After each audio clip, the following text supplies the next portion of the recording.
భూపతిరాజు శ్రీనివాసవర్మ గారి పుట్టినరోజు. ఆయన భీమవరం కేజీఆర్ కాలేజీలో చదువుకున్నారు. WMA, LLB, BL and literature చేశారు. తెలుగు, ఇంగ్లీష్, హిందీ మాట్లాడగలరు. అదేవిధంగా ఆయన రాజకీయ ప్రస్థానానికి వస్తే భీమవరం 2005 టౌన్ ప్రెసిడెంట్గా చేశారు. అదేవిధంగా పశ్చిమ గోదావరి జిల్లా కార్యదర్శిగా, నరసాపురం పార్లమెంట్ ఇన్ఛార్జిగా, అదేవిధంగా జాతీయ మండలి అధ్యక్షుడిగా, పశ్చిమ గోదావరి జిల్లా అధ్యక్షుడిగా, నరసాపురం ఇన్ఛార్జిగా 2009లో పార్లమెంట్ అభ్యర్థిగా పోటీ చేసి కొన్ని కారణాల వల్ల ఓడిపోయినా 2024లో అత్యధిక మెజార్టీతో బీజేపీలో గెలిచారు. అదేవిధంగా ఆయనకి జూన్ 9వ తారీఖున భారీ పారిశ్రామిక ఉప శాఖ మంత్రిగా ఆయన్ని క్యాబినెట్ మంత్రిగా తీసుకున్నారు.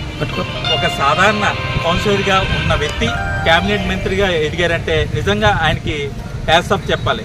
ఈరోజు ఆయన పుట్టినరోజు శుభాకాంక్షలు తెలుపుతూ ఆయనకి సెల్యూట్.